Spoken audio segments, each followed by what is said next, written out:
final days of the whitetail season can make for phenomenal hunting if the weather chooses to cooperate. On a frigid afternoon, a deer's need to feed will often overpower his desire to stay hidden.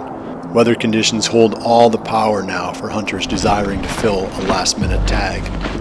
Fortunately for those bold enough to brave the cold, a freezing afternoon and a couple of inches of snow can lead to an opportunity at even the most cautious buck.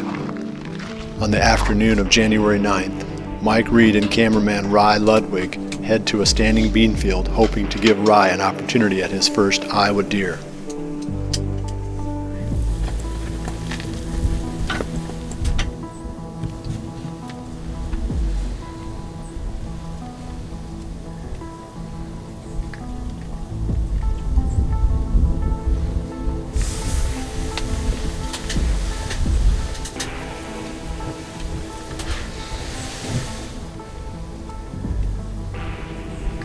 Just walk through the gap.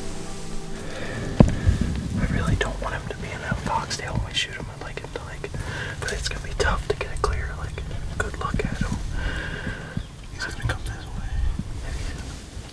I can't find him in that sun. You see him good? No, not with that sun. When I find him, I can see him okay. But dude, we're fine. I know.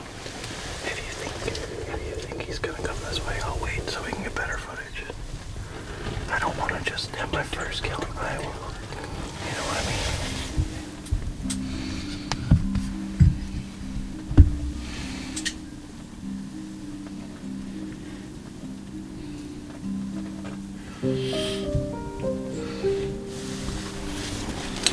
That's nice.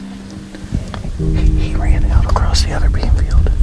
He's already back in the woods. No, I was going to say you could. Well, it's Sunday, January 9th, and Rye and I are down at my farm on the river bottom after this big 8. My wife decided she didn't feel like going today, and so we decided to slip down here and see if Rye can't get a shot of this deer. He just got his residency and bought his tag, but yesterday or the day before, something like that, not too long. And of course, we're late getting in here. We got in here about 3 o'clock, and we no longer got in this blind. This blind got blew over by the wind the other day. One side's ripped open. We carried chairs in here and snuck in, and right when we got set up, the deer started filing out. This is where we've hunted a few times out of the fiberglass redneck blind. The old riverbed runs through here, and there's 4 plots, 3 bean, 1 sorghum, and this little one right here in front of us at 100 yards. We had that 4-year-old with the split tube that's got the wider frame that we filmed a few times. He came out, another 4-year-old came out, and then we probably had 40 deer out there in a matter of 10 minutes. And the big 8 actually walks in from his back corner, but he's standing in the foxtail, and all we can see is the top of his back. So we're going back and forth, trying to get him in the camera and the scope, and then one of the does spooked and ran, so they all just ran off the field.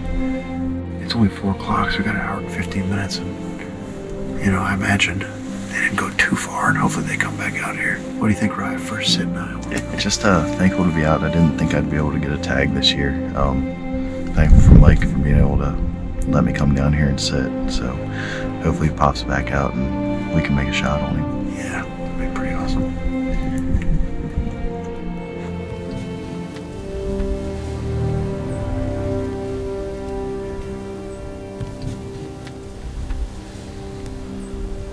While Rye waits for the giant 8-pointer to return, 50 miles to the northeast, still hoping to tag his first buck of the season, Jared Mills heads in for his second to last hunt of the year.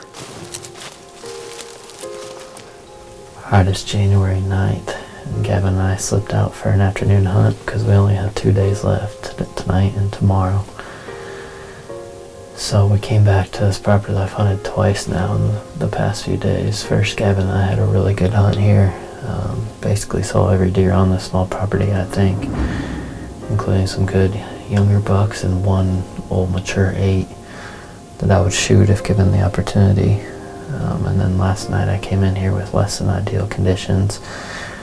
Ethan stayed in this blind and I was in the ghillie suit out in the field, and the deer just didn't move very well. It had warmed up quite a bit.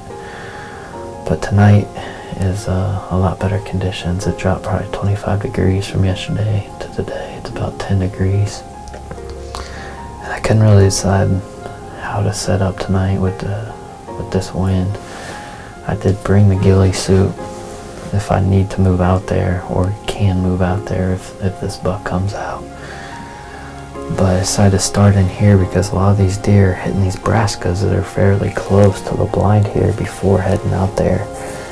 And even after, they're digging in the snow to get the brassicas. So I thought that was interesting, and for that reason I figure I should just post up in here to start the night, and we might get lucky and they might walk in bow range of this blind. But I felt good about that, as opposed to being on the ground, not being able to see, and some crunchy snow after having melted a little bit yesterday and then refroze.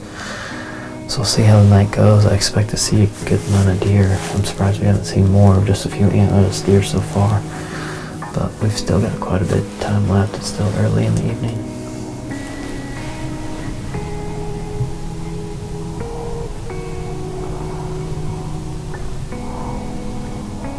Dude, is it? It is. It is. Dang it. Do I get the ghillie suit on now? Absolutely. What deer's that? Oh, that's all broken tie. Do it now before they all come flooding out over here. Dude, they're flooding out right there. Yeah. Dude, how is our guy like the first one? That's pretty nuts.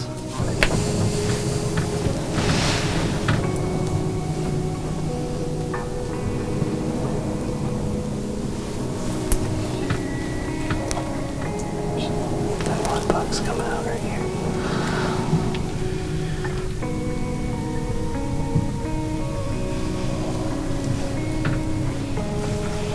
Oh, that's so cool. Man, they're getting pretty far over that way, aren't they? As a last-ditch effort, Jared puts on a ghillie suit and exits the blind in an effort to stalk the ancient broken-eared buck. Unfortunately, the deer continues working away, putting even more space between Jared and his hopes of filling a tag. Back on the river farm, the deer begin pouring into the bean field.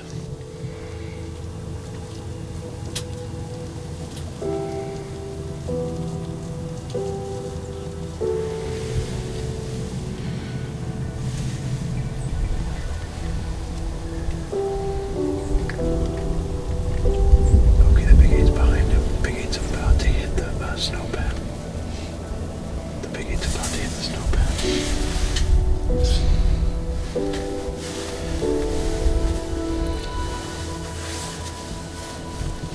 Walk into those beans.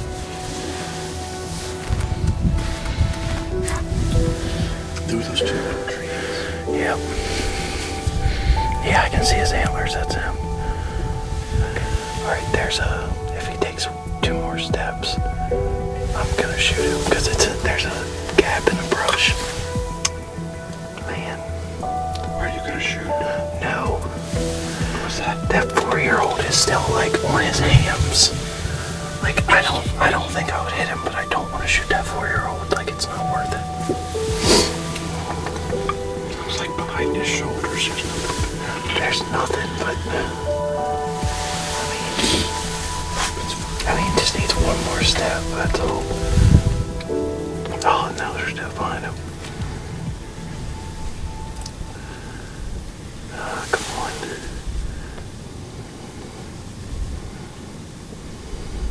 Okay, she just walked off. Alright, Mike, are you ready? Yeah. I'm gonna take you. Smoked him. You got him, buddy. Thank you, Mike.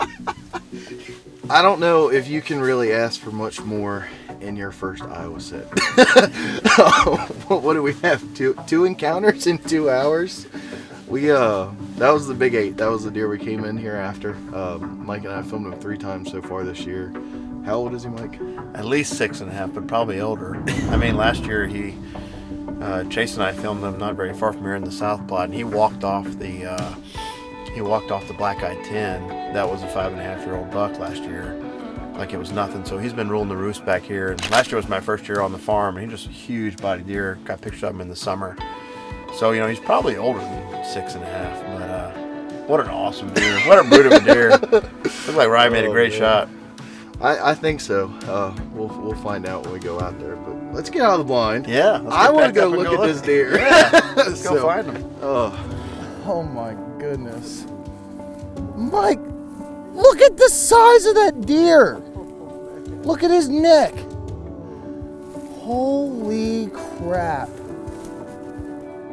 I never imagined being able to harvest a deer like this, and especially this year. I thought maybe one day, but a tall, tight 8 with a lot of mass is my dream deer. And in one sit in Iowa with Mike, I was able to make that happen tonight. So I not really sure what to say on that. I am fairly speechless right now, and I apologize for that, but it was just such a cool hunt for him to come out and then go in and then come back out, and what, a 2-hour hunt? Like 2-hour hunt. Have the ups and downs all in one. And I can't say thank you to 41 North enough for bringing me out here and letting me do this internship. And the season with Mike, I mean, it's been an incredible year for you, and to get to go along on that ride was just surreal.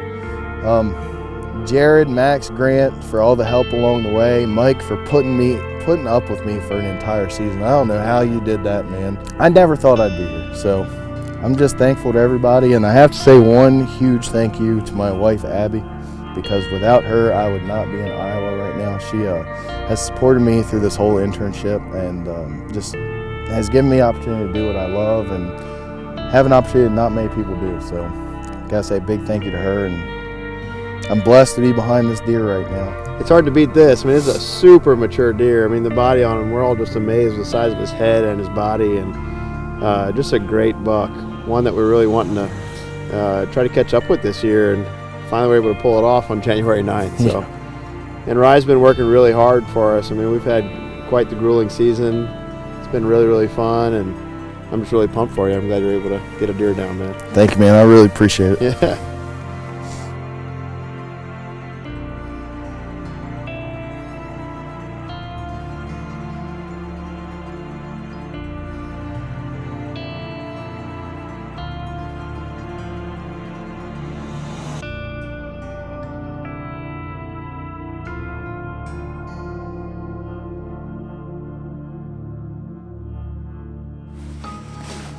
On the final afternoon of the Iowa season, Max Mongrello and Mike Reed team up, hoping that Max can finally fill his buck tag.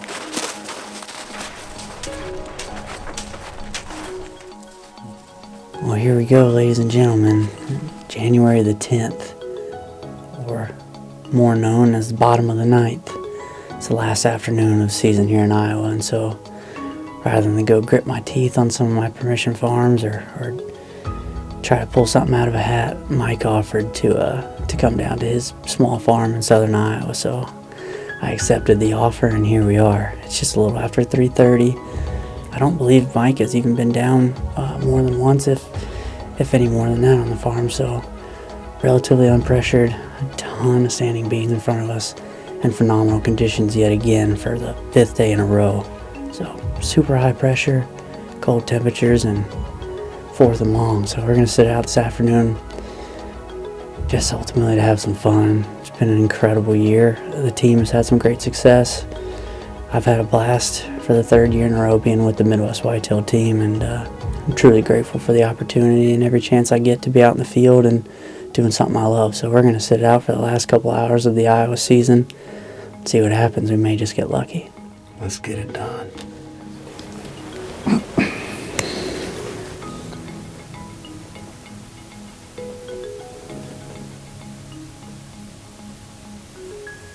There's more deer running in behind it. While the guys settle into the blind, watching the field fill with deer, 80 miles to the northeast, Jared Mills makes his way in for his final hunt of the season. Alright, it's January 10th, the final day of our season here in Iowa. With the wind direction we had tonight, Gavin and I weren't able to go to the spot we've been hunting. So then our backup plan was to go to a different property, and the DNR coming to do a turkey trapping project there today, so we're able to go there. So we came to this farm with not many hopes or expectations for the evening, but just to come out and enjoy the final day. There's a lot of food here. There's a lot of deer here. I just have no idea what caliber of bucks are still kicking around. There's been a lot of gun hunting pressure here. So Gavin also brought his bow. Might try to get a shot at a doe by the end of the night. We should see a bunch of deer tonight. Good conditions before it warms up tomorrow. But like I said, it's the last night. No hopes or expectations other than to have an enjoyable last sit of the 2021 season.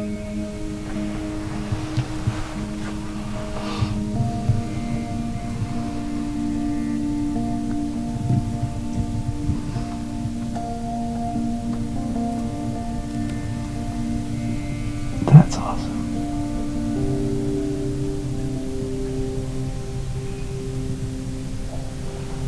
See the doe bedded behind him? Oh, yeah.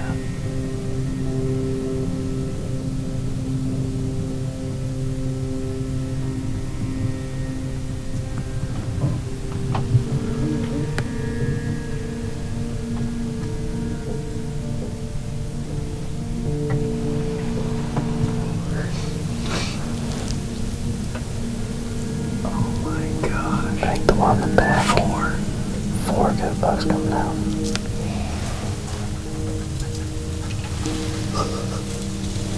It's running from the turkeys flying in. Yeah, I know.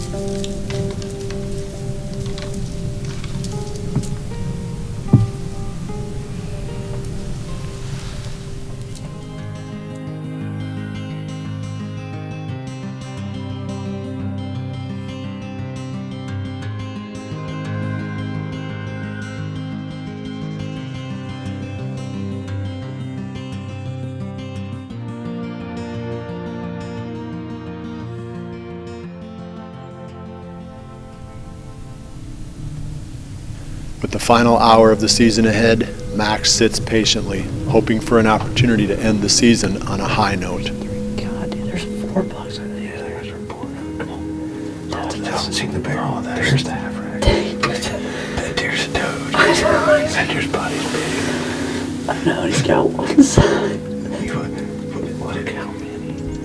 Dude, that is a good deer. Yeah. Get your butt in here. Oh, that's that 10, actually. That's that short type 10. That's what I was showing you pictures of. He's got the short G2s. Across the fence you're talking about? The one that we said was a good deer, the wide one when he turned. I saw he had 2s, 3s, and 4s. Get in here, boy. Do you want to shoot that deer if it gets close enough? Yeah. I think I'd shoot that deer. The split. Oh, they're smart. Man, that's just insane. It's a plethora.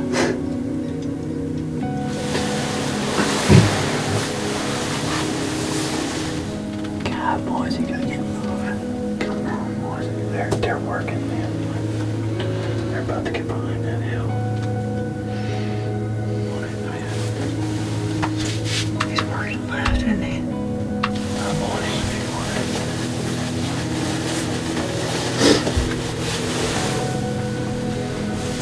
it. He's facing to the left. Okay. Yeah, he's just bad. He's going back in there, you joker.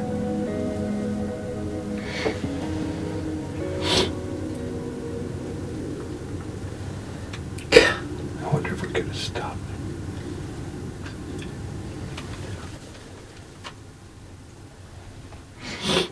Alright, is he in the clear right there? There you go, Max. Which one is he?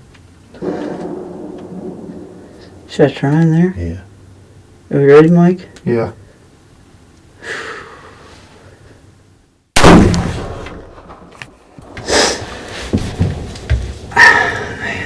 Easy. I don't know. I don't see nothing. I have no idea. He just went down. Max, he just went down. No way. He just went down.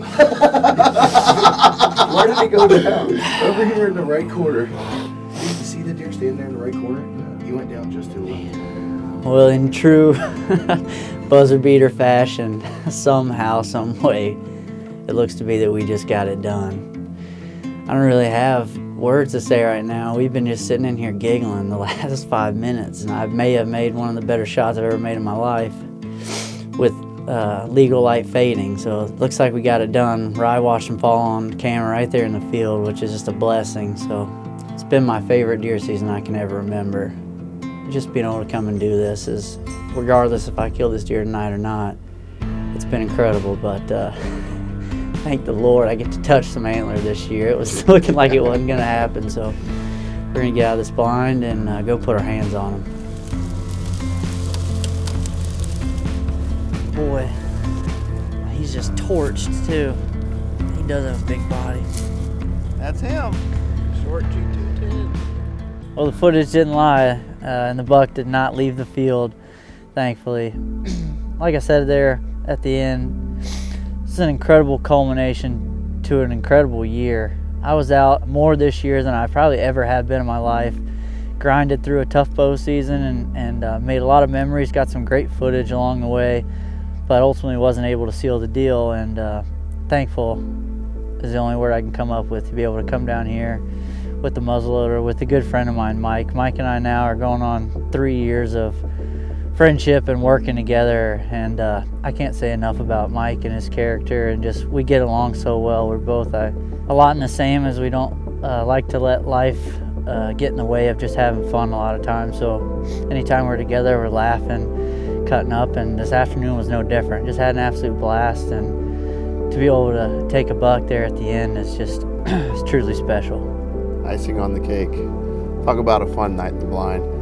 You know, Max and Grant and all the guys really at 41 North, they worked their tails off this year, and we just had a great year with Midwest Whitetail and 41 North, and couldn't really be happier with the group of guys and the work we've turned out this year. And, you know, spending time in the blind with friends and family, I mean, that's what it's all about. Making memories, having a good old time. And these last two hunts, yesterday and today, were two of my most memorable hunts of the year. I mean, we're just talking about how much fun it's been, just coming out stress-free and enjoying time in the blind together with friends.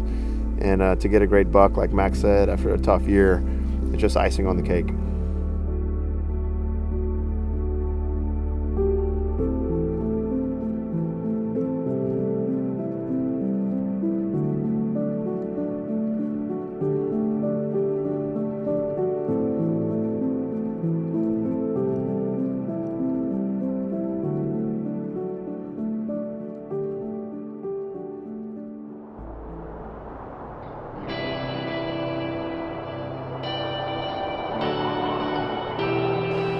The 2021 season was truly special for the Midwest Whitetail team. From beginning to the end, our season was action-packed, and the memories we made along the way will stay with us for a lifetime. Several tagged world-class bucks, and even more underwent heart-pounding encounters. But we also carry with us several lessons that we learned. Each time we set foot in the field, we gain an opportunity to not only make lasting memories, but to learn more about these incredible animals that we pursue. If nothing more, we now look at each hunt as a gift, another chance to appreciate the beauty that surrounds us. Not a place filled with concrete, noise, and flashing lights, but rather one filled with peace and tranquility. As hunters, this is what we crave. This is our life. This is our dream. This is our world. From the very moment the season ends, we begin preparing for the following year. We scour the woods each spring, searching for white gold, clues left behind, revealing the whereabouts of our future targets. Using these clues and the information we gained from the season only recently ended, we begin to set the next round of traps. The lessons we learned in the past now act as inspiration, or simply add another piece to the puzzle. Before we know it, spring has passed and summer has arrived. Familiar targets make their return as our plans for the fall come to life. For those whose year did not unfold as they had hoped, the new season provides the opportunity to build on previous efforts and lessons learned. For Jared Mills, this opportunity manifests itself in a new property. The blank slate will be a chance to develop a promising future. By the end of the summer, he has planted his plots and hung his stands. The stage is set. Now we are just weeks away from the main event. The sound of a rutting buck tearing through the woods fills our every thought. The feeling of a crisp, cool morning sends chills down our spine. The sight of an animal we obsess over fills our dreams. The moment is so close that we can almost taste it. The clock ticks forward as we quickly approach the greatest month of all. A few short months is now all that stands between us and when we will once again be chasing November.